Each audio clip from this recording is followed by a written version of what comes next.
Come on a journey with me, Bree Lawrenson, where we talk about the stories behind the scenes in the music industry. Grab a drink or four. This is your front row ticket in to the Distillery with me, Bree. Over 100 transport trailer trucks with my face on them, all because one of my amazing Patreon members came up with a promotional idea and he wanted to help spread my music. Our community is that amazing. Join us now, join the party and the street team now. Bree Lawrenson on Patreon. Hello and welcome to another episode of The Distillery. I am Addict T. And before we jump into this week's episode, which we're going to talk about Bree's Nashville trip and how that was and how the recording went and everything in between, we did not release an episode 2 weeks ago. No, we did not. No, so we got pretty sick, and we will get into that. Unfortunately, we were not in the right mind frame at all to record an episode and to really think and discuss about an episode. It really sucks when you have not just one of you, but like when there's three of you. Well, that's it, and it definitely made its way around the house. And that's going to be our lives for the next 20 years, probably. Well, I mean, he's almost 2. He's going to move out when he's 18, right? I'm just kidding. So Nashville obviously wasn't as fun for Bree, and we will definitely get into that. But as we record today, we are less than 2 weeks away from Big Bad Shania. How are you feeling? I have a lot of pressure. Just from yourself? Yeah, well, just for me, yeah. I feel like the way that everything is gone has been incredibly smooth. Like my communications with my band leader and my band and the stage manager, back and forth between learning. Oh, and then there's going to be a horn section. So I was going to ask you about that. So how did that horn section kind of come into play? So the horn section is... and that's, what, trumpets and saxophone? Basically. Yeah. So can you explain to us how that came in? Because that was pretty recent, so we haven't really discussed that. Yeah, so the festival has provided an amazing horn section that the performers, including me and I think Lindsay L is the one that's playing before Shania now, because Orville Peck has postponed all of his dates now. I think he wants to work on himself and his health and stuff. So I think it's Lindsay L that's opening for Shania. And we're all on the same stage. Yeah, what a night. It's going to be three amazing women. Oh, for sure. Hashtag women power. Yeah. Hashtag women in music. Yeah. Hashtag women in country music. So it's been exciting, but a lot of negotiating, logistics, that's the word. Well, let's talk about the logistics of this this horn section. So you said they emailed you, right? Yes, the band leader contacted me. So it's the festival provides this, which is amazing, right? It's incredible. That's pretty cool because the festival wants it to go well. Of course, of course, everyone is on our team. Yeah, for sure. Which is amazing, the way that they work and everyone is supportive, and so I think all we'll have to do is look after the not their accommodations, since the festival is looking after them. Just the charts that they'll be making for the horn section. And how do they pick where the trumpet or the saxophone kind of gets played? Is that just... I just told them, because they of course asked if we already had horn charts. I've never had horns in my music. Well, that's why I think it'll sound so fucking horns. Cool. Yeah.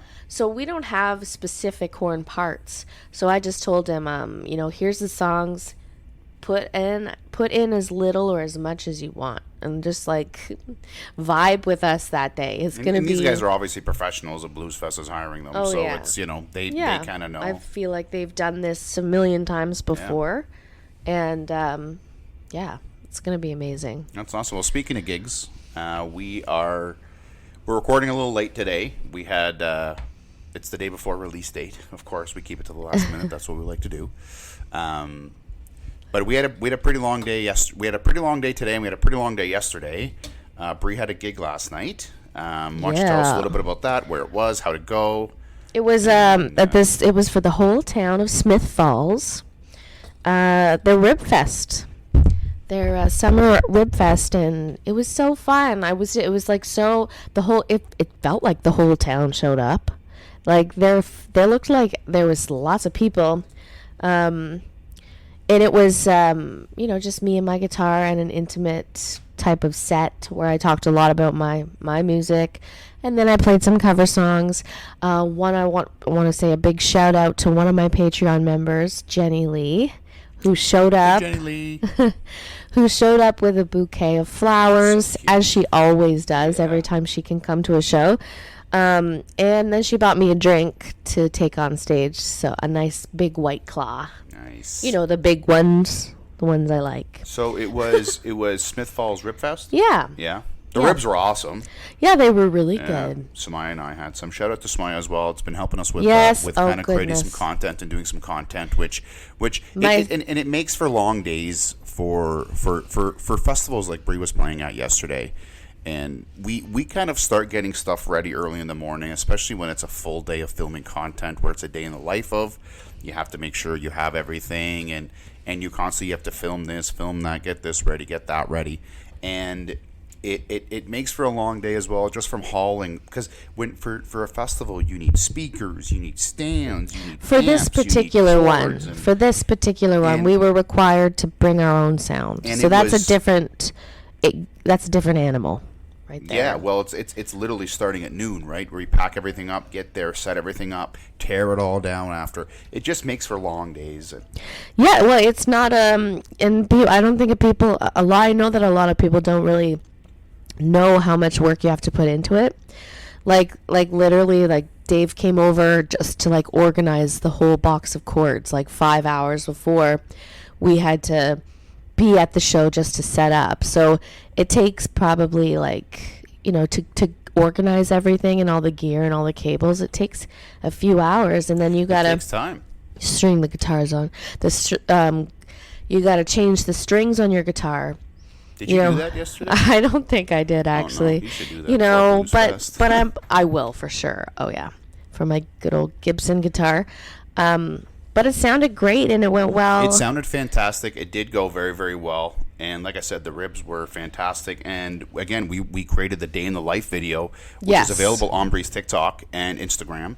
So if you haven't checked that out, make sure you check that out. It just kind of gives you a little bit of insight as to what a professional musician like Bree kind of does on a day where she's got a big gig going on. So, and we'll be doing a few of those leading up to Shania as well. So stay tuned to we're going to do a lot social media channels, and you'll definitely get to see some really cool stuff, some really cool behind the scenes stuff. So we're coming up with great ideas. Social media manager Samaya coming up with some great ideas. We love Samaya. Just different things that we want to film and different things we want to put together. So, and the podcast studio is coming along for video, so that will be coming soon. Again, we have just been very, very bogged down with life. So, as is life. So, but it's all good. I think it's going to be a very, very fun summer doing a lot of these social media things and little trends and stuff that we're going to be doing and setting up the studio downstairs. So we definitely have a busy couple months ahead of us, but we always look forward to that kind of stuff. It's we've been together 15 years. You busy, and we've been together 15 years, and this is kind of what we do every summer. Yeah, but the past couple have been a little calmed down, different just due to COVID, because of the pandemic. Yeah, kind of getting back into it. So, speaking of COVID and traveling and not able to. Good transition. Thank you. Thank you. Thank you. Let's try to pull out whatever stories we can from your week in Nashville. Yeah. I know it was very tight. Uh-huh. But the first thing I want to talk about is how was the border? Because and before you answer that question, it's a funny question, and if you haven't checked out some of our previous episodes in the archives, Bree had a hard time. She was refused one of the first times she actually tried to travel to Nashville. She got refused at the border, and of course we laugh at it now because it's been so long. But I always liked that was the first question I asked her when she landed as well and when she called me. So it's just one of those questions that we. Well, it's we like kinda one of joke those around things with. now. Every time I That's go, it. it's like as soon as I get through the border, I text you and I text Mom and I'm like, That's I it. made it. Yeah. They let me in. That's right, and that was a fun episode. Make sure to check that out in the archives, guys. Go out of your way to listen Yeah. to it. The Rebel Diaries, I think is what it's that's called. right. I calls it. Badass. Because I'm such a rebel, you know. We had I'm a lot of fun filming just that. a little songwriter traveling all over the place. So kind of tell us about your trip. You got there. Can you kind of give us the rundown? Kind of day by day, sort of, yeah. And I just wanted to say this is like, it's a crazy thing. The power of your brain and your mind and your body. Like, I remember when I was a little kid and I was in the studio recording, and I knew, and I knew that it's like it almost happened every year. If I knew I had some really big recording dates coming up, my body would just like stress, and then I'd get sick. So it's kind of been a thing for me. I think anxiety obviously brings on a lot of sickness and illness in people, but I didn't really know for a long time that I think I have a sensitive anxiety problem. But he's looking at me like, yeah. A little bit.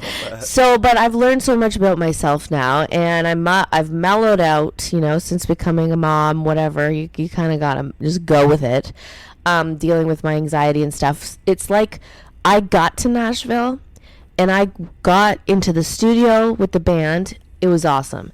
The next day, I think I had off, and then I got into the studio to do my vocals, and it was fine right until the very last song. I think it was Hater, when I was in the studio recording, singing it, and I started developing this cough. I'm like, it came out of nowhere. Right after you were done? Right as soon as I was starting it. So it's like as soon as I was finished what I had gone to Nashville to do, that's when the sickness took over. It was like, well, she's done what she had to do. We did it. I think that's your body saying, "Hey, we've stayed healthy long enough for you to do this, but obviously you're exhausted and you need some rest, and this is the best way that your body tells you to have that rest." Yeah, it's crazy, and that's why I think it's just crazy what your brain can do, what your body can do. I remember I worked a job where I was it was called the scheduling manager for a security company where I had about 30 clients. They had access to me 24/7, which was interesting at times. And I remember once I kind of moved up to my boss had moved on to another position, and I was fortunate enough to get his position in high risk scheduling manager to report up to me. And my very first week as I was a branch manager at that point. My very first week as branch manager, I got sick, and I was out for a week. Oh, and God. I hadn't been sick in 2 years. And I remember I went up to my new boss and I said, "Hey man, I'm sorry, dude. Like I don't know what's happening. I don't really get sick." He's just like, "Well," he's like, "you are not on call 24/7 anymore for the first time in a couple years." And he's just like, "That's just your body, like being able to actually be sick now, where before it wasn't able to at all." So yeah. So that's kind of where I think your body. I think you were very tired. You had a lot going on here. I mean, every day is a lot.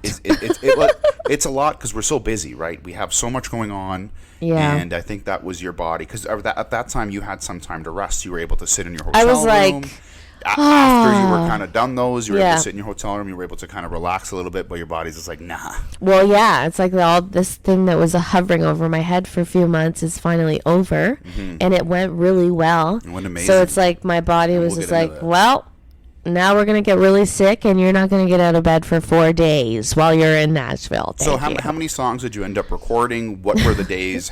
How did they go? Can you kind of take us through a couple days? The first day was really great. So I got in on the Sunday.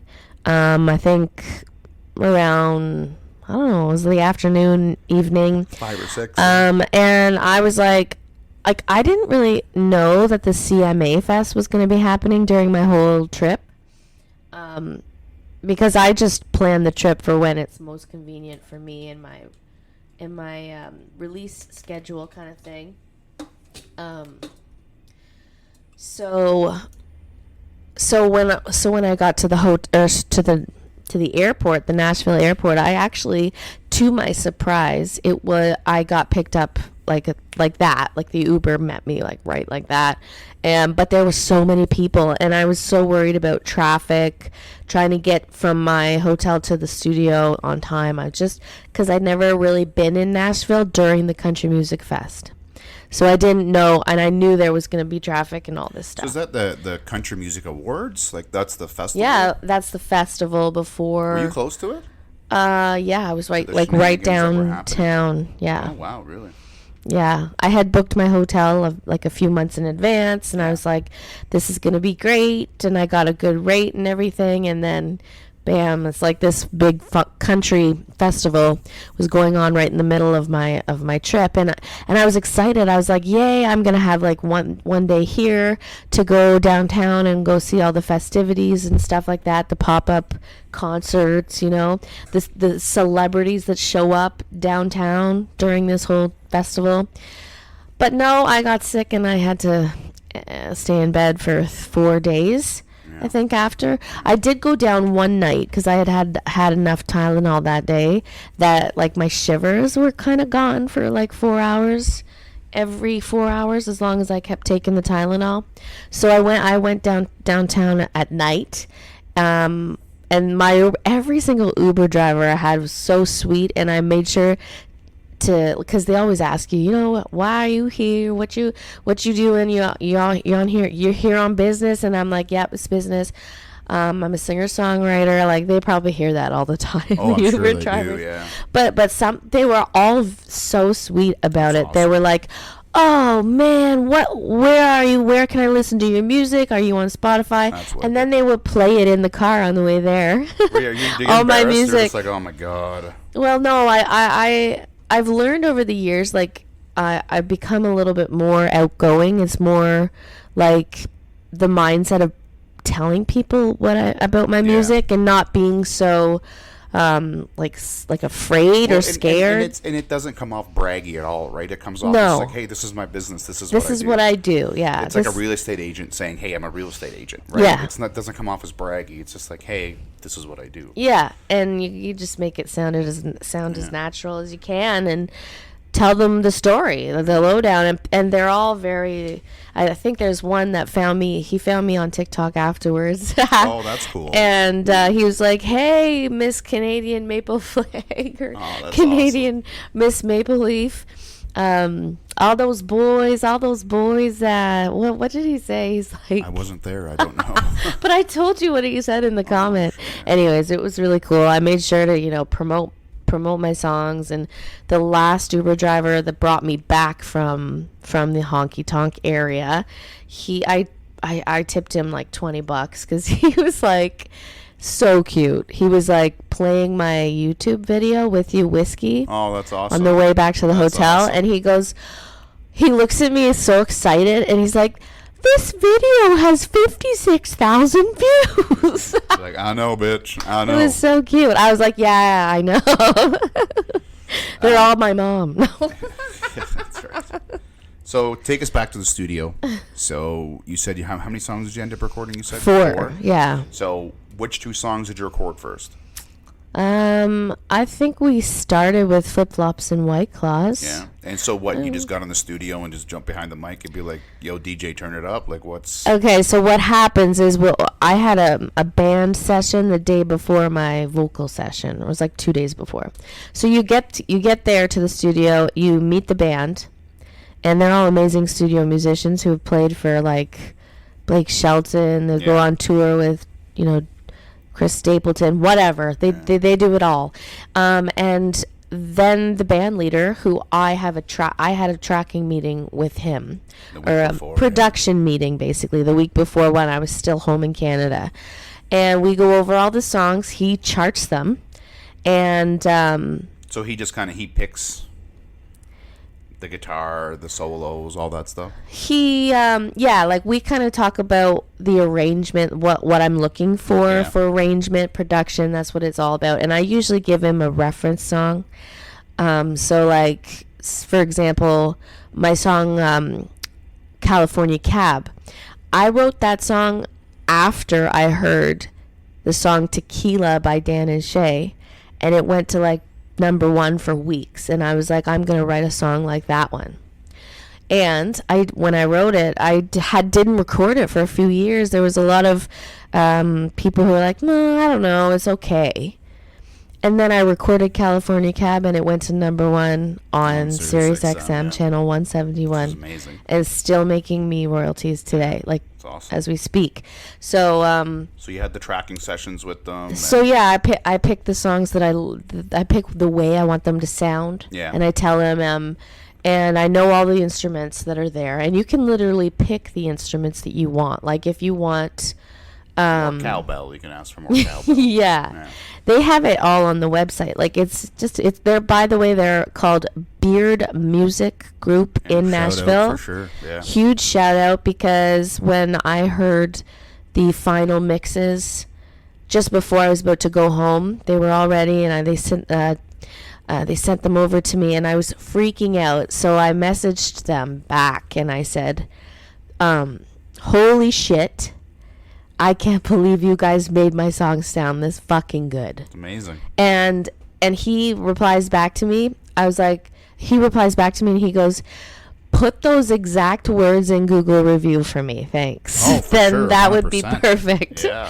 So if anyone, once you hear the songs and if you love them, it would really help if you went on Google review and gave Beard Music a huge positive Google review. Sure. Yeah. Anyone who, and you can hear clips of the songs right now on my TikTok. So the first day you recorded Flip Flops and White Claws. Yeah. And just the one song? No, we did all 4. You weren't even in the live, dude.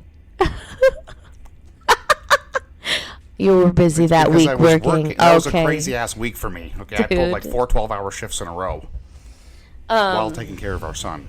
Okay, your mom was here, So, and your dad. Anyway, Jesus Christ, let's get back on track Okay, here. don't use the Lord's name in vain. So, yeah, so you recorded all 4 in the same Yeah, day? and so that was, I think, you know what? Because that's a long recording day. That's a long vocal day. That's what I'm trying to figure out here. You did all 4 in one day. In one day. How long were you in the studio for? So it was like 3-4 hours of 4. But if you think about an it, hour a song? yeah, wow, spent that's awesome. so what happens is I think it'd be like 2. I don't know why I think 2 hours per song. Well, I don't, but I mean, you're a professional, right? Yeah, this I've been you've doing been this doing forever, this and the thing is that the vocal engineer is faster than like a cat. Like he just copy paste. Let's go back here, and so it literally takes no time.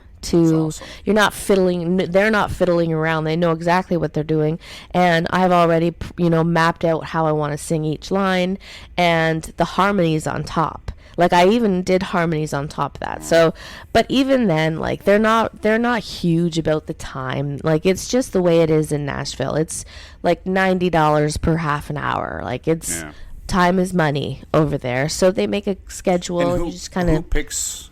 If you want to redo a certain part, do you pick that? Like, be like, hey, man, I want to redo that? Or do they do? So or a combination of both, I don't know. With the vocals, you mean? Yeah, I'm always just like, no, I don't. Let me redo that. You I have a lot, it? Yeah. because I've had a lot of experience with recording since been recording since I was 15. I'm 36. So you do the math, and I know the way I want my voice to sound. So we work really well together. Like nobody's in charge, but we're just kind of collaborating. And I think for the next time around, because you were live, like you said, which I am frequently. But you had said that the next time Beard Music wants to try to hook up. Like everything right into the live, just so everyone could listen to it. I mean, it'd be cool. That would be a great concept, right? If everyone got to listen to what I was hearing in the headphones, that'd be amazing, right? Yeah. So I asked him, I was like, well, have you had many other artists in here live streaming? And he said no. He said there was maybe one other person, and I'm like, well, if it becomes something that becomes popular. Which live streaming is becoming really popular. Oh, for sure. Oh, yeah. It's a great way to market yourself, right? Well, yeah, and the more that you show yourself exposure you're getting, the more fans you're getting, the more connections you're making. 100%. So it's just good. Like, why would I not set up my tripod and go live and just do my thing that I would be doing anyways? And you have your supporters right there, and they're just like subscribing, they're gifting, they're liking, they're amazing. They're right in the palm of your hand. So it's a great little bonus for everyone for the next time you go down to Nashville. That's that'll be awesome for everyone on live to be able to get to hear what you hear. Like, that's so bringing, that's a very unique experience. It's a very if we could hook up the live stream to the headphones, then it would be awesome for everyone. Because the live stream could only hear my end of it, and they can't even hear like my voice in the headphones with the reverb and effects and stuff, which is really cool. So and the full production of the song. So let's talk about releases here. So you record 4 songs. Do we have a release plan? What's what can the listeners of the Distillery expect over the next 6 to 8 months? 6 to 8 months. Well, over the next course of the next 4 songs, kind of what's the run time for each? What are your plans, if any? Well, I think the best case scenario is that the station picks it up right away and plays it for 6 months straight. So these 4 songs could last me another year and a half. I think we're really gonna release one of the upbeat songs like next week. So are we able to know which one, or is that a surprise? I think I'll just leave that as a surprise. Oh, shit. All of the Patreon members get to know, but that's it. Awesome. I mean, it's only a week away anyway. Now, have you released anything to Patreon yet for the Patreon listeners? Yeah, so if you join my Patreon right now, it's just Brie Lawrenson. You can hear my newest song called Hater. And you can even download it to your computer. Like, it's yours if you are a Patreon member. But just try your best not to share it all around. And that's huge, right? That's huge. Let it leak. To be able to get a song that's fresh off the press. Yeah. I think it would be more of a big deal if I was Carrie Underwood, but I'm not. Well, you're according to the Ottawa Citizen, where we live in the city of Ottawa. You are Canada's next Miranda Lambert. That's right. That's pretty darn cool. Not going to forget about that, but hell yeah. Instagram still will not Carrie verify Underwood, me. You're Brie Lawrenson. Fuck Carrie Underwood. You're Brie Lawrenson. Just listen, Carrie Underwood, if you're listening, please hit us up. We love you. It'd be great to talk to you. And I guess I wanted to also say that coming up in these next few days, there's going to be some awesome photos from the photo shoot for the Faces magazine. Oh yeah, I did there's some a whole segment pictures for sure. Yeah, and a huge shout out to Sean Sisk, who is an amazing photographer and person, and just cool guy to work with. The content I have some content from the photo shoot available already on Patreon and TikTok, but these official photos are coming from him. They won't be available until probably a week from now. So and we got a few sneak peeks in there. Yeah, he captures some cool moments. Like he was wonderful, very talented, very talented. We're doing another whole show with him. Coming up at the Overflow Brewery. Oh, amazing! Good. In Ottawa, which is where we did the photo shoot. Yeah. So after you recorded your songs, you were just down and out. Yeah, in Nashville. Yeah. You're like, okay, back on track. That's right. Yeah. So I was really sick. You know what I think? Yeah. How did you get it wasn't COVID? Did you do a COVID test?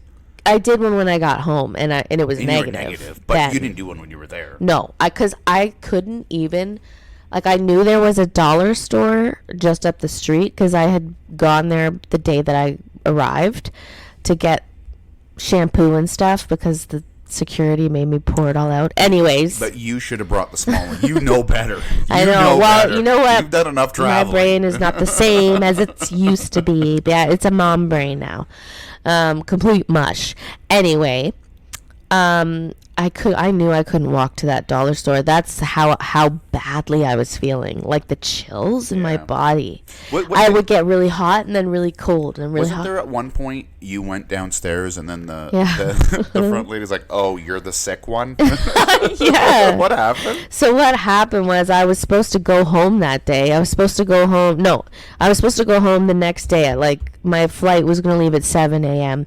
And I was laying in bed the day before thinking, I can't even freaking move. No. There's no way I'm going to be able to get up at 7 for 5 a.m. down there for 5 and get to the airport and be in airports for the whole day. No, I have to get rid of these chills and these aches. So I called down to the front desk and I said, "Hi, I'm in room so and so, and I was wondering, I'm not feeling well at all, and I have to leave tomorrow, and I think I'm gonna have to extend my stay if I can, because there's no way I can travel feeling like this." And she said, "Hold on a second, please." Listen, stay up there, don't come down. Yeah, okay? It's I'm sure that the neighbors, my neighbors that I had in the halls, could hear me coughing. That's how bad it was. Yeah. You had your cough for a couple weeks too. That developed, and as soon as you came back, I got sick, and then Zane got sick, and it was just a disaster. Yeah, but yours was more of a gastro. Yours and Zane's. It was the worst 5 days of my life. Anyways, the worst 5 days of my life. Yeah. So when I rescheduled another night, I went down to give them my credit card again so they could check me out and check me back in. And the girl was like, "Wait, you're the one that's not feeling well, right?" And I'm like, "Yeah, that's me." They're like, "Yeah, you can stay." We're like, "Yeah, just stay. Go back up." You know what? It's free. Just go back upstairs. Oh gosh, yeah, I haven't really had a trip like that to Nashville ever. Yeah, no, for sure. And I'm also noticing that when I get there now, I think I've been there twice since we had Zane, and as soon I have this anxiety and I miss him and I just want to be home. Of course, yeah, of course. I didn't think that I was ever going to be that type of person. Me at one point, you're just like, every kid I look at, I just feel I like crying. I just want to cry. Every baby I see, I just want to cry and hold them. What is this is crazy. What's wrong with me? So you weren't able to do any meetups or anything, and you were supposed to meet up with Dwayne, one of our Patreon members, one of our good friends. Yeah, one of our amazing supporters from Alabama, and his wife Melinda. I was supposed to meet up with. Shout out to Dwayne and Melinda. Yes, but Melinda she went into the hospital the day before I was supposed to meet them. So it was probably best anyways, and she was you were still sick. Yeah, so I said, "You know what? I'm not feeling well. Even if you guys are okay and you wanted to come just have a drink or something, I don't even think I should be near you guys because I'm so sick." So Dwayne was so sweet. He was like, "What? Where are you? What's the hotel? I'm gonna send you a drink to your room." I was like, "Oh my gosh, man. You don't have to do that." Kind. And then as soon as I said no, oh my gosh, I have drinks here, I'm fine. He sent me $50 to my PayPal. He's like, "It's on me." Too nice of a guy. It's just wonderful. Well, speaking of him being nice, how many trucks is this guy at? So now? A big, huge shout out to Dwayne, Dwayne Jacobs, and he's from Alabama. Him and his wife, and he drives the truck. He picks up loads, and every single truck he picks up, he puts a Brie Lawrenson sticker on the back of it. Yeah, so my amazing. Face is all over these trucks, and 157. He said the other day he was taking one from Tennessee to Memphis. You can't buy that type of marketing. So that type of that's amazing, man. Of exposure, yes. Dwayne's my little marketing angel. Would that tell you? He also sent me this recipe for some. Yes, he told me for the moonshine that we have to make it, and we should probably make it before Shania Dwayne show. I might need some moonshine. Anything else to kind of add to your Nashville trip? It sucks because you had all these plans and all these different things that was kind of that was supposed to happen for us to. Like, I wanted to go to Mellow Mushroom at least one more time. They have amazing pizza. There, right?